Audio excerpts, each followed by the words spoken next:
Good morning. এই মুহূর্তে দাঁড়িয়ে রয়েছে কার্গিল ওয়ার মেমোরিয়ালের সামনে। এন্ট্রি হতে বেশ খানিকক্ষণ সময় লাগছে। প্রত্যেকের আইডেন্টিফিকেশন চেক হচ্ছে যে। দাঁড়াও, খানিকক্ষণের জন্যে ক্যামেরাটা বন্ধ করি। এই অন ডিউটি অফিসার ট্যুরিস্টদেরকে খানিকটা গাইড করে দিলেন কোন দিকে সুভেনিয়ার শপ, এটিএম, সেই সঙ্গে সঙ্গে কি করতে হবে আর না করতে হবে। এই মুহূর্তে যখন এই কার্গিল ওয়ার মেমোরিয়ালে প্রেজেন্ট রয়েছি, ওনাদের কথা মতোই যেন আমরা প্রত্যেকে চলাফেরা করি। জায়গাটা যেমন সুন্দর, তার সঙ্গে সঙ্গে যেন তো মনটাও এত ভারাক্রান্ত হয়ে গেল না। কত তরতাজা প্রাণ আমাদের দেশকে রক্ষা করতে গিয়ে আজ তারা শহীদ। এই সামনে যে স্ট্যাচুগুলো দেখছো, এখানে ওনাদের মূর্তির সঙ্গে সঙ্গে কার্গিল ওয়ারে ওনার কন্ট্রিবিউশনটা কী সেটাও পরিষ্কারভাবে ব্যক্ত করা রয়েছে। বেশ পরিষ্কার মনে আছে, যখন এই কার্গিল যুদ্ধ চলছিল, আমরা স্কুলে পড়তাম। ভাই আর আমি দুজনেই বেশ ছোট। একদিকে ওয়ার্ল্ড কাপের খেলা, একদিকে কার্গিল যুদ্ধের খবর। সেই সময় তো আর এত আপডেটেড নিউজ চ্যানেল ছিল না। তখন প্রত্যেক মুহূর্তে মুহূর্তে খবরটাও পাওয়া যেত না। হ্যাঁ, তবে কেবল টিভি তো ছিল, কিন্তু ওই নিউজ পেপারটার ওপরেই ভরসা। পরের দিন সকালে যখন খবরের কাগজটা আসতো, আমি দৌড়ে গিয়ে আগে যুদ্ধের খবরটাই পড়তাম। আজ এত বছর পরেও এই বীর পুত্রদের সামনে দাঁড়িয়ে যখন তাদের আত্মবলিদানের কথাগুলো পড়ছি, অজান্তেই চোখটা ভিজে আসছে। সেই যেন অতগুলো বছর পিছিয়ে গেলাম হঠাৎ করে। শ্রদ্ধায় মাথা নত হয়ে যায় গো। চলো ওই দিকটা একবার ঘুরে আসি। সত্যি গলাটা এত ধরে আসছে। কার্গিল যুদ্ধের সময় যেসব arms, ammunition, artillery, guns, machineries use করা হয়েছিল, এখানে সুন্দরভাবে সেগুলো ডিসপ্লে করে রাখা রয়েছে। চারিদিকটা সবুজ গালিচায় মোড়া। তার সঙ্গে সঙ্গে দেখো না, পুরো বাগান জুড়ে ছোট্ট ছোট্ট হলুদ হলুদ ফুল। হালকা বাতাসে ফুলগুলো কি সুন্দর দুলছে। সেই সঙ্গে সঙ্গে যেন মনে হচ্ছে এখানে প্রত্যেকজন অমর শহীদ তারা তাদের প্রেজেন্সটাও জানান দিচ্ছে।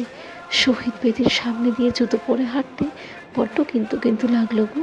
সেই জন্যই দূর থেকেই তোমাদেরকে দেখাচ্ছি। মন থেকে যেন আসে না সামনে গিয়ে জুতো পরে দাঁড়াই। এক একজনের নাম লেখা রয়েছে, পড়তে পড়তে যেন সত্যি বুকের ভেতরটা মোচড় দিয়ে ওঠে গো। শহীদ বেদির পেছনেই ভারত মায়ের পতাকা। এই চিত্রণটা কি ভীষণ সিম্বলিক বলো। भारत माँ तेरी माटी तेरा देश पहले, दुनिया के सारे सुख पीछे है मेरा देश पहले। है तिरंगा शान अपनी, देंगे इस पे जान अपनी। जन गण मन अधिनायक जय हे तेरा संदेश पहले, दुनिया के सारे सुख पीछे है मेरा देश पहले।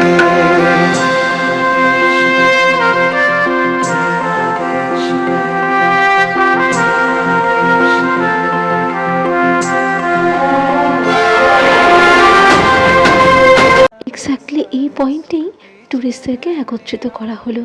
কর্তব্যরত ডিউটি অফিসাররা ওনারা কার্গিল যুদ্ধ সম্বন্ধে আমাদেরকে একটু বর্ণনা দিলেন। সেই সঙ্গে সঙ্গে দুটো ভিডিও দেখালেন। তোমাদেরকে যে পাহাড়টা জুম করে দেখাচ্ছি, এইটাই India Pakistan border Kargil side থেকে। এক্স্যাক্টলি এই অন টপে এই লোকেশনটা ধরে আমাদের বীর জওয়ানরা ওখানে বসে রয়েছেন। এই পয়েন্ট থেকে বর্ডার এক্স্যাক্টলি 9 কিলোমিটার্স।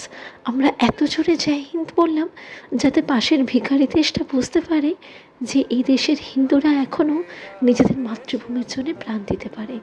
যে পাহাড় দুটো দেখছো, ফার্স্ট পয়েন্টটা টাইগার হিল, সেকেন্ডটা তলুলিঙ্গ। এই পাহাড় দুটো থেকেই কিন্তু কার্গিল যুদ্ধের সূত্রপাত। চলো দেখি, টুক করে মিউজিয়ামটাও একটু ঘুরে আসি। তবে মিউজিয়ামে ক্যামেরাটা বন্ধ করে রাখতে হয়েছিল যে। এবার বেরিয়ে যাব জয় হিন্দ। ওয়ার মেমোরিয়াল থেকে বেরিয়ে যাচ্ছি কার্গিলেরই আরেক প্রান্তে, এলওসি পয়েন্টে। প্রায় পৌঁছেই গেছি। দাঁড়াও, ম্যানেজার ভদ্রলোক সবাইকে একত্রিত হতে বলল। উনি একটু আগে বুঝিয়ে শুনিয়ে দিক, তারপর তোমাদেরকে এক এক করে আমি সুন্দর করে সাজিয়ে গুছিয়ে বলতে পারবো। তবে নিচে যে জনবসতি দেখছো, এটাই কিন্তু ইন্ডিয়ার ছোট্ট শেষ গ্রাম। আর এই সামনে যত পাহাড় দেখছো, আমাদের এদিকে দুটো প্যারালালি যে পাহাড় এইটা রয়েছে, আর সেই সঙ্গে সঙ্গে এই পাশের পাহাড়টা, এই দুটোই আমাদের। ঠিক ওই পাটটা দেখুন, ওই যে সাদা রঙের, ওগুলো হচ্ছে পাকিস্তান ওইটা। আচ্ছা, এই যে রাস্তার, এটা হচ্ছে লাস্ট হেলিপ্যাড, এখানে করে খাবার দাবার সব কিছু নামে, তারপরে শেরপাড়া হচ্ছে খাবার নিয়ে সব ওপরে ওঠে। এরকম জিগজাগ রাস্তা সব রয়েছে, সব শেরপাড়া খাবার নিয়ে উঠে যায়। পেছনের পাহাড়টা থেকে ভিখারিদের শুরু, আর আমাদের শস্য শ্যামলা ভারতের শেষ হেলিপ্যাড। এখানে হেলিকপ্টারে সব সরঞ্জাম নিয়ে নামে, আর ওই যে ওপরে আমাদের বীর জওয়ানরা বসে রয়েছে যে ছোট্ট ছোট্ট সাদা সাদা ঘরে, ওই অবধি শেরপাড়া খাবারগুলো পৌঁছে দেয়। একটু জুম করে দেখানোর চেষ্টা করছিলাম, তবে মনে হয় তোমরা বুঝতে পারোনি। এই যে দেখতে পাচ্ছ কি, ওই দিকের ভিখারি দেশের একটা মসজিদ, এই করে করেই তো গেল মসজিদ আর মাদ্রাসা। এর বাইরে তারা আর বেরোতেও পারে না, আর কোনো শিক্ষা দীক্ষাও জীবনে নেই, সব জিহাদিদের দল। স্ক্রিনের ডান দিকে খানিকটা জনবসতি দেখা গেল বটে ওই পারের, তবে ওইখানে এখন আর কেউ থাকে না গো। পাহাড়ের গায়ে যে ছোট্ট ছোট্ট ঘরগুলো দেখতে পাচ্ছ, যেন মনে হচ্ছে এক মুক্তোর মালা পরানো রয়েছে। সত্যিই তো, এই পাহাড় জুড়ে পুরোটাই আমাদের বীর সৈন্যরা বসে রয়েছে। আসলে ভিখারি দেশ তো, কখন আবার এইদিকে চলে আসে। भारत माँ तेरी माटी तेरा देश पहले, दुनिया के सारे सुख पीछे है मेरा देश पहले। উপরের পয়েন্টটা অবজারভেটরি, ওইখানে বাইনোকুলার বসানো রয়েছে, অনেক দূর দূর অব্দি পরিষ্কার দেখা যায়। বেরিয়ে পড়বো এবার। কার্গিল থেকে লেতে ফেরার পথেও খুব সাডেনলি ওয়েদারটা চেঞ্জ হয়ে গেল। হালকা তুষারপাত, সেই সঙ্গে খুব সামান্য বৃষ্টি। চলে এসছি মৈত্রী বুদ্ধা স্ট্যাচু দেখতে। দেখি চলো ভেতরে ঢুকে আগে দেখি। তবে এই লেহ লাদাখে সর্বত্রই দেখলাম মৈত্রী বুদ্ধা স্ট্যাচুকেই আরাধনা করা হয়। আসলে মৈত্র কথাটার মানেই তো ফ্রেন্ডশিপ, লাভ, কাইন্ডনেস, বিং বেনেভোলেন্ট।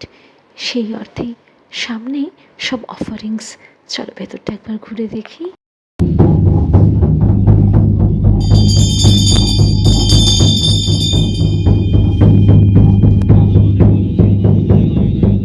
মূর্তির সামনেই হরেক রকমের সামগ্রী সাজিয়ে গুছিয়ে রাখা রয়েছে।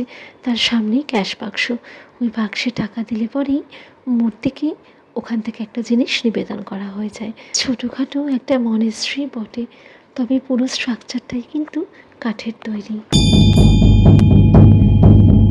যে যার মতো অঙ্ক দান করে এখানে নামধামটা লিখে রেখে যাচ্ছে। পুরো দেওয়াল জুড়েই দেখো না কি সুন্দর সুন্দর মূর্তি আঁকা। তবে বুদ্ধিজমে কিন্তু এই সবেরই কিছু না কিছু সিম্বলিক রিপ্রেজেন্টেশন রয়েছে, সেগুলো তো অত জানি না, পড়াশোনা করতে হতো। বেরিয়ে পড়েছি ওই দিক থেকে, বেশ তারাও আসছে, বৃষ্টিটা ভালোই শুরু হয়েছে। তবে এই পথেই যেতে যেতে আর একটা দারুণ জায়গা দেখাবো, যেখানে ধুরন্ধর সিনেমাটার শুটিং হয়েছিল। আগে কর, সাইড কর। এই গাড়িটা বেঁচে গেছে। উড়া দেতা। ওর কি হয়েছে? এই গাড়িটার কিছু হয়েছে? এইটার কি হয়? এটার এই সাইডটা थोड़ा उसको बजाओ साला को। এই পয়েন্টটাকে বলা হয় সঙ্গম।